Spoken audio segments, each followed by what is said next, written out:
예, 시장에 관심 있는 섹터 이야기했고요. 이번엔 조금 더 긴 흐름의 시장 흐름들 또 트렌드 사이클 보면서 대응하는 시간입니다. 메가 사이클 시간인데요. 빅마스터 경제연구소 박영호 소장님 모셨습니다. 어서 오십시오. 네, 안녕하세요. 뭐 가끔이 아니라 오실 때마다 그 수출입 동향 그리고 네. 그 주요 이벤트가 있는 박람회 같은 거 발품 포함해서 오시는데 예, 오늘은 어떤 주제인가 볼게요. 오늘은요. 주제가 환율 얘기를 좀 집중적으로 하시는군요. 고삐 풀린 환율, 증시의 호재일까 악재일까? 일단은 뭐 호재보다는 악재로 받아들이는 거고 환율이 왜 이렇게 좀처럼 떨어지질 않는 걸까요? 사실 저희 나라, 그러니까 우리나라죠. 네네. 우리나라 같은 경우는 지금 올해 상당히 좋습니다. 다 좋거든요. 좋은데 그동안에 주가가 많이 올랐고요. 우리가 악재였었다면은 대미 그 무역 협상이 안 됐던 요게 건데, 이제 그렇죠. 악재였었는데 그렇죠. 이것도 어느 정도 해소가 됐지만 여우는 지금 상당히 남아 있잖아요. 이런 복합적인 원인들이 좀 있었다라고 말씀을 좀 드리고 싶고요. 그러니까 한 가지 요인이 아니라 여러 가지 요인인데 제가 그 요인들을 한번 짚어봐야 되겠다라는 생각에서 정리를 좀 해봤습니다. 네. 자, 여러분들이 보시면은 원화각세 요인은 달러 강세입니다. 어느 분들이 그러더라고요. 이 환율이 우리 대한민국만 약한 거 아니냐라는데 아닙니다. 전 세계적으로 달러 강세가 이어지면서 지금 원화 약세가 이어지고 있고요. 그다음에 대미 관세 협상 타결, 달러 유출 우려가 맞습니다. 이거 있습니다. 연간에 200억 불 정도 해줘야 되는데 그것도 우리가 어떻게 벌충할지 한번 봐줘야 될 것 같고요. 다음에 국내 자본 해외 투자 확대. 이게 이제 이 TV를 보시는 우리 시청자분들도 해외 투자도 하고 있고요. 우리나라 기관이나 연기금에서도 해외 투자를 하고 있기 때문에 이런 자본 유출 문제도 좀 있고요. 그 다음에 외국인 자본 유출. 이게 최근 들어서 외국인들이 급격하게 많이 매도를 하고 있는데 이거는 원화 약세가 이어지면서 환차익을 볼 수 있지 않을까 이런 내용도 한번 볼 수 있고요. 한미 금리 차. 이번에도 한국은행이 금리를 동결했지만은 미국도 금리를 인하하는 것보다는 오히려 동결하거나 만약에 상태가 안 좋다면 오히려 인상할 수도 있다 이런 얘기들이 좀 나오고 있는 것 같고요. 그다음에 중앙은행이 외환 개입 여지가 좀 제한적이다라는 거죠. 왜 우리가 환율이 지금 이 정도 되느냐 하면은 사실 매년 200억 불을 우리가 지불을 해줘야 될 텐데 환율 방어에 달러를 쓰기가 참 어렵습니다. 물론 환율 조작국이라는 오명도 우리가 쓰기도 참 어렵고요. 그래서 최근에 중앙은행의 외환 개입에 좀 적극적이지 못하다라는 것도 이유가 좀 있을 겁니다. 그다음에 이제 국내 기업의 외화 예금 증가, 이게 좀 문제가 되는데 외화 예금을 왜 국내 기업들이 가지고 있을까? 이런 거를 우리들이 한번 하나하나 살펴보면서 환율과 주식시장 어떻게 우리가 대응하면 좋을지 살펴보도록 해보겠습니다. 네. 그러니까요. 뭐 여러 요인들이 합쳐져서 저는 사실 한미 간의 무역 협상이 타결되면 원화가 급락할 줄 알았어요. 매우 빠르게 강세를 갈 줄 알았거든요. 근데 물론 말씀하신 것처럼 여지가 좀 있긴 합니다만 이후에도 떨어지지 않는 모양새를 보이는 건데요. 그게 실제로 외국인들이 최근에 11월에 역대급 매도이거든요. 13조 가까이 순매도했는데 그 영향도 그럼 외국인들 매매하고 관련이 없지 않겠죠. 어느 정도일까요, 그 영향은? 있기는 있는데 네. 사실 미미합니다. 그래요. 예. 제가 그 데이터를 보면서 그래프를 보면서 살펴봐 드리도록 할게요. 먼저 환율 동향을 한번 살펴봅니다. 환율 차트를 보면은 최근 들어서 급격하게 오르고 있죠. 약 1,480원. 이거는 거의 예전에 그 IMF 수준이다라는 얘기까지도 나오고 있거든요.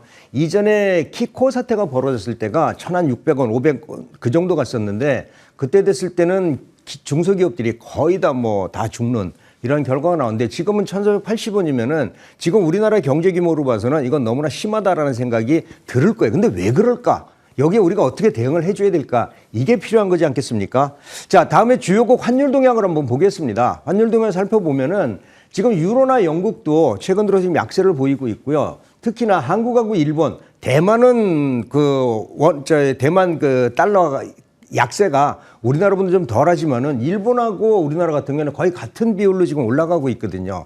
자, 이게 우리나라만 원화 약세가 되느냐? 그렇지 않다라는 겁니다. 이 밑에 보면 한국, 일본, 대만은 그렇죠. 환율이 오르는 거니까 약세고요. 유로, 영국은 떨어지는 떨어지니까 약세냐? 저는 표기 방식이 그래서 표기 방식 때문에 그렇죠. 우리는 1달러에 얼마 하지만 이제 유로나 영국 같은 경우는 네, 1유로에 몇 달러 이래 방식이 이런 거고 지금 방이 같은 거예요. 맞습니다. 예, 예. 네, 같습니다. 그래서 지금 대만이 한국하고 일본보다도 대만 달러 상승 약세 폭이 좀 줄어들고 있는데 이것도 어떤 원인이 있었는지 한번 살펴보도록 볼 거고요. 네. 다음에 봐야 되는 게 지금 얘기하신 대로 외국인들의 그 매도거든요. 네. 외국인들이 원화를 그러니까 주식을 매도해서 원화를 달러로 바꾸면서 달러 수요가 생기는 것도 원화 약세의 요인이다라고 볼 수 있는데 지금 보면은요 11월 달 들어와서 약 15조 원 매도를 했습니다. 15조 원이면 100억 불 정도 되죠. 약 제가 표현한 건 15조는 아니고 13조 정도 되는 것 같은데 아, 어쨌든 그렇습니까? 역대급에 뭐 계산 방식이 좀 다를 수 있으니까. 예, 그래서 네. 한 100억 불 정도 되는데 외국인들이 현재 한 100억 불 정도 지금 매도를 하고 있고요. 다음 이제 외국인들이 채권도 우리나라에 투자를 하고 있는데 최근에 채권 투자 종목을 보면은 네. 지금 4월하고 5월 달에는 채권 매수가 상당히 많았는데 최근 들어서는 채권 매수가 9월 달부터는 굉장히 좀 줄어들고 있습니다. 이 얘기는 채권을 매수하려면 달러가 들어와서 원화로 바꿔줘야 되는데 그게 줄어들면서 상대적으로 달러 공급이 줄었다는 것도 이유가 될 수 있다라고 한번 보실 수가 있을 것 같고요. 그래서 이게 전반적으로 보면은 이러한 그 수급 동향과 환율 동향을 봤을 때는 현재 그렇게 아주 썩 좋은 상황은 아니지만 워낙 약세가 우리만의 상황은 아니다라는 거를 여러분들한테 말씀드리고 싶은 거예요. 왜 우리만 나쁘냐? 아니다. 전 세계가 다 그렇다. 이렇게 여러분들이 보시면 좋을 것 같습니다. 과거에는 이제 우리 환율이라고 하는 게 이제 수출해서 들어온 이제 무역 수지나 경상 수지하고 가장 밀접한 영향이 있지 않았습니까? 그러니까 경상 수지가 늘어나면 우리 원화가 강세로 가는데 지금 반도체 수출 등으로 인해 수출이 좋거든요. 경상 수지도 흑자 기조가 이어가는데 그러면 이제 경상수지 흑자가 워낙 강세다. 그 공식도 이제 깨진 건가요? 그게 참 어렵습니다. 네. 원래 일반적으로 경상수지 흑자가 규모가 커지거나 지속되면은 원화가 강세되는 경향들이 많았었거든요. 근데 이번에는 경상수지가 올해 사실 사상 최대 그 흑자를 보일 것으로 예상을 합니다. 지금 봐서는 그 9월 달까지의 경상 흑자금만 보더라도 약 한 840억 불 정도 되는데 그럼 이 돈이 다 어디 갔지? 네. 이것들이 좀 궁금해질 수가 있을 것 같아요. 그래서 최근 환율 동향은 달러 강세 원인이 있긴 하지만은 이러한 달러의 수요에 대해서도 달라질 수 있다고 보는 거죠. 먼저 국내 기업들의 외화예금 그 증감 현황을 한번 보겠습니다. 지금 보시면은 2024년 4분기에 851억 불 정도의 외화예금이 있었는데 1분기에 조금 좀 늘어났고요. 2분기에 조금 늘어났는데 이런 거 이렇게 얼마 늘어나지 않는 것들은 사실 우리나라 경제 규모가 커지고 경상수지 흑자가 커지면서 이런들이 미묘하게 반응이 되겠지만 3분기 들어와서는 상당히 많이 늘어났습니다. 그러니까 기업들이 외국에서 달러를 벌어와서 그걸 다시 원화로 바꿔서 환전을 해줘야 되는데 안 하고 있다는 얘기죠. 이유가 뭘까요? 지금 불안한 겁니다. 이게 이제 그 3분기니까는 이번에 그 대미 그 관세 협상이 타결되기 이전이니까 대기업들이 달러를 가지고 있는 이러한 것들도 달러 강세에 영향을 줬다라고 보고 있고요. 경상수지 대비 그다음에 그 달러 수급 비교를 한번 해보겠습니다. 자, 여러분들이 보시면은 경상수지가 지금 8월 달까지 해서 840억 달러 정도 경상수지가 나왔는데 실질적으로 870억 달러는 뭐냐면 달러의 수요가 저만큼 나가고 있는 거예요. 지금 그 기업 외화예금이 한 70억 불 정도 증가를 했고요. 그 다음에 보면은 개인 해외 주식 매수가 300억 불 정도 올해 2004년 대비 2005년도에는 300억 불 정도 증가를 했습니다. 아까 제가 외국인들이 15조 매도하면 100억 불 정도라고 했잖아요. 네. 그게 시장에 엄청난 타격을 준다라고 하는데 그 정도 됐고요. 그리고 연기금 해외 주식 매수 올해 연기금이 사상 최고의 수익률을 올렸다라고 하는데 사실 그 해외 수익률이거든요. 주식 투자 수익률이 많아졌습니다. 이게 뭐 수요와 공급입니다.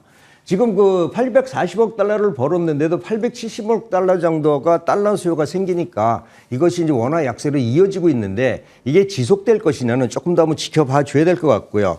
그래서 전반적으로 보면은 9월까지는 이랬는데 이번에 그 한미 관세 협상이 타결된 다음에 과연 달러 수급이 어떻게 바뀌는지가 가장 중요한 포인트, 네. 우리 투자 전략에 꼭 필요하다라는 말씀 드리고 싶습니다. 우리 시장에서 풀려야 할 퍼즐 가운데 하나가 환율이거든요. 그래서 환율 얘기를 오늘 집중적으로 얘기를 하고 있는 겁니다. 그러다 보니까 뭐 시장에서 항상 뭐 위기론 말하는 걸 좋아하니까 1,500원 갈 거야, 1,600원 갈 거야, 뭐 IMF의 제2의 IMF가 오는 거 아니야 이런 얘기도 있는데 인과관계 전혀 모르는 거고요. 환율이 올라서 IMF가 왔나요? 그게 아니라 이제 기업들이 돈 빌려서 미스매칭 나고 외환 보이고 없으니까 환율이 오른 거잖아요. 그죠?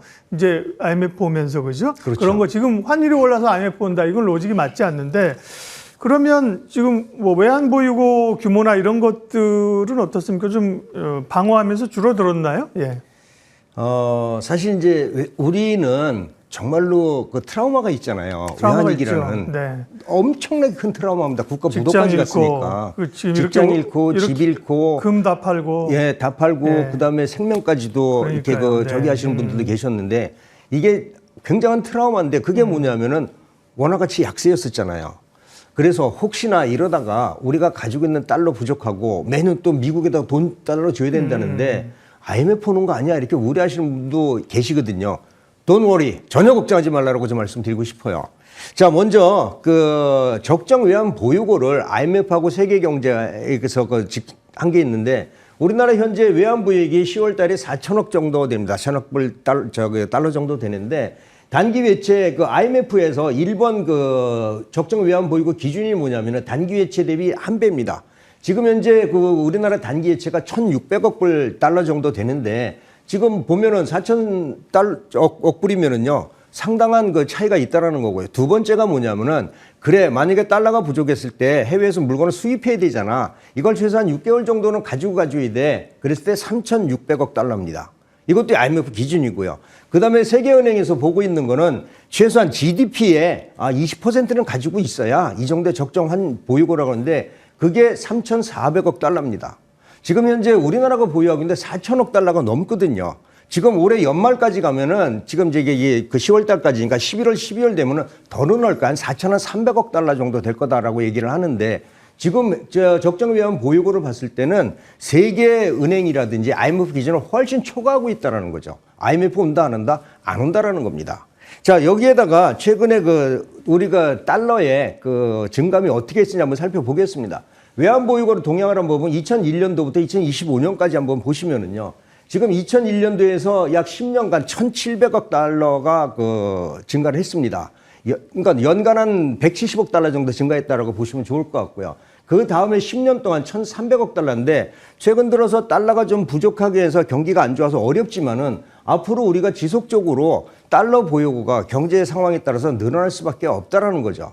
자, 이런 거를 여러분들이 살펴봤을 때 그래 미국한테 매년 200억 달러를 주는데 우리가 커버할 수 있을까? 저는 커버 충분히 가능하다고 보거든요. 지금 아까 IMF나 그 세계은행 그 기준으로 봐서도 우리가 적정 보유고 이상 달러를 가지고 있고 매년 달러 보유고가 증가하고 있는 상황에서 두려워하지 않아도 될 것 같다라는 말씀 좀 드리고 싶고요.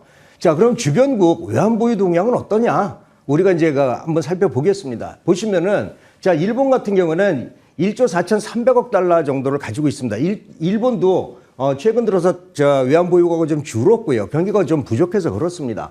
지금 대만 같은 경우에는 계속 외환 보유고가 늘어나고 있는데요. 약 5,900억 달러 가지고 있습니다. 지금 한국 같은 경우에 최근 줄어서 그랬지만 4,100억 달러, 올해 뭐 4,300억 달러 가지고 있을 거다라고 얘기를 하는데 이러한 상황들을 우리가 살펴보면은 자, 지금 현재 봤을 때 우리가 외환이 부족한 상황이다? 절대로 아닙니다. IMF 이거는 걱정돼서 하는 건 맞지만은 절대 그럴 수도 없다라고 보면 좋을 것 같고요. 그래서 전반적으로 봐서는 우리나라 환율 아직은 건강하다 이렇게 보시는 게 좋을 것 같습니다.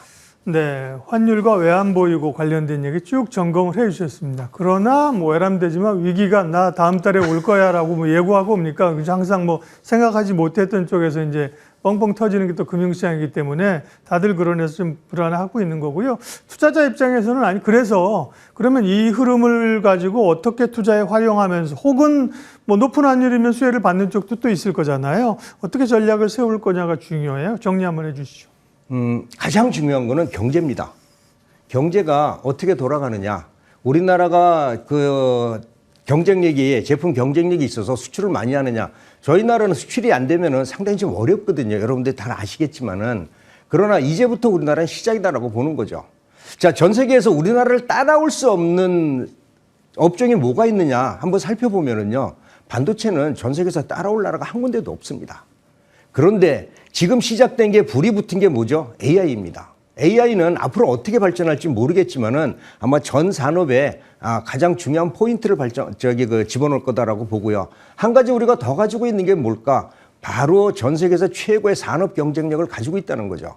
우리나라는 누구 말도 이쑤시개부터 어제 그 나로 발사한 우주 로켓까지 모든 거를 다 할 수 있는 나라가 전 세계에서 딱 두 나라가 있습니다.